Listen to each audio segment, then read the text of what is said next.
अहो आपल्या घरातलं पहिलंच कार्य आहे, सगळं काही नीट झालं पाहिजे.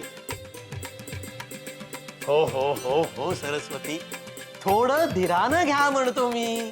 तुम्ही म्हणता तशी काहीही गडबड व्हायची नाही. अहो ती माणसं इतकी मोठी आहेत की आपल्याला काहीही करायला लागायचे नाही. त्यांच्या मुलीचं लग्न म्हटल्यावर ते मोठंच होणार की हो. अहो पण आपल्या बाजूने तयारी करायला नको का म्हणते मी. आता तुम्ही म्हणताय की ती एवढी मोठी लोक आहेत, तर काही कमी पडायला नको. बर, मला कधी एकदा मुलगी पाहायला मिळते असं झालंय. मी काय म्हणते, आपल्या लेकालाही तयार करायला हवं. त्याचं नेहमी चालू असतं, अजून लग्नाला अवकाश आहे, थोडं थांबूया, त्याला नीट समजवायला हवं. बर, बोलून घ्या की मग त्याच्याशी. बरं तुम्ही म्हणताय की हे स्थळ खूप मोठं आहे, तर आपल्याकडून काही कमी पडायला नको. हो हो, आपल्याही एकुलत्या एक मुलाचं लग्न आहे, आपल्याकडून कसं कमी पडू देणार. आणि असेच जाणार आहात का. हो. अहो तसं नाही, तुम्ही म्हणालात की ती खूप मोठी माणसं आहेत. शिवाय तुम्ही वरपिता, आपल्या घराला शोभेल असंच झालं पाहिजे. मला नाही समजलं तुम्ही काय म्हणताय ते. अहो काहीतरी छान भेटवस्तू घेऊन जा. हे बघा, मला त्यातलं काहीही समजत नाही.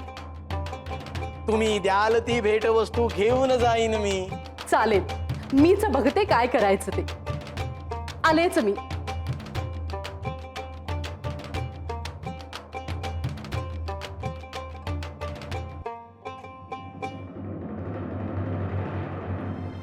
हर हर महादेव, हर हर महादेव, हर हर मल्लप्पा! महादेव. या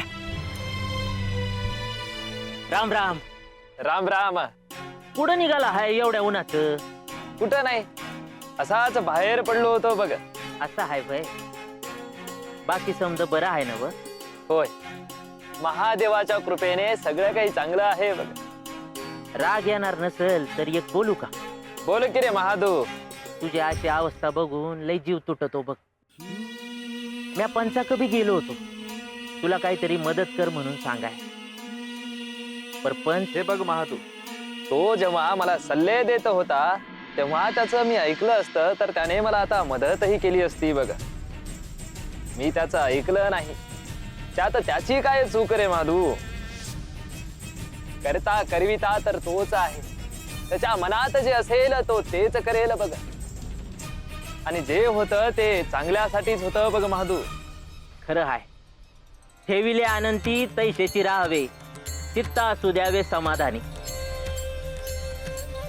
अरे पण एक विचारायचं राहिलं, मागच्या बारीला तू गावात आला तेव्हा बाळप्पाच्या पाया पडला नव. होय. पर का, म्हणजे कारण काय होतं. कारण असं काही नाही, मला त्याच्या पायावर डोकं ठेवावं वाटलं बघ, आणि मग ठेवलं बघ मी. मग काय म्हणलं बाळप्पा. काय म्हणणार बाळू, सांग भलं म्हणाला बघ. मलप्पा, अरे बाळप्पा तुला सांग भलं म्हणलं, तुझं दिस बदलणार आहेत बघ.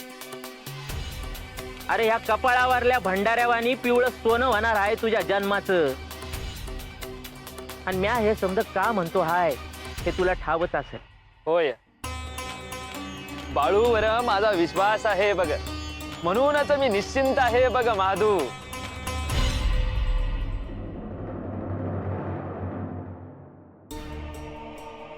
कधी दुपारी गेले तर अजून पत्ता नाही बघ त्यांचा. येतील ग, कोणीतरी भेटलं असेल वाटते. हा, कुणीही भेटलं नसणार, त्या महादेवाचं नाव घेत बसले असतील बघ. मी ओळखून आहे तुझ्या आप्पांना. अप्पांना पण एखाद्या वैद्याकडे घेऊन जाऊयात का. विचारू ना बघ काय म्हणतात ते. महादेवापेक्षा मोठा वैद्य कोणी आहे का. सगळे प्रयत्न करून झाले तर माझे.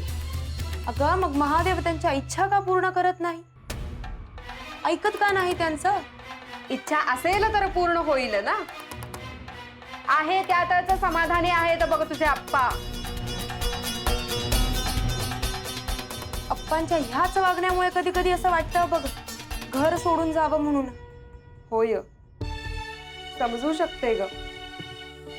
तुझ्याही इच्छा अपेक्षा असतीलच की ग.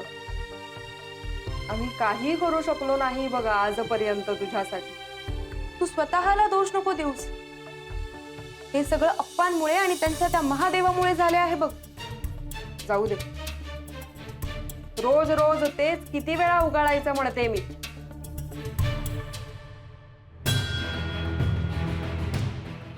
या आला तर होय, कुठं गेला होता आता इतका वेळ? थांबलो होतो गावात. बाळूच्या घराकडे पाहत उभा होतो बघा. काय? कशासाठी? काही नाही, असंच. महादेव झाला आता बाळूचं खूळ घेऊन बसला आहात की काय डोक्यात म्हणते मी. तुला नाही समजणार. तुम्हाला समजले आहे ना तेवढे खूप झाले. संसाराची रख रंगोळी केली तर मला समजायला लागलं तर काय काय होईल. होईल, सगळं काही चांगलंच होईल बघ.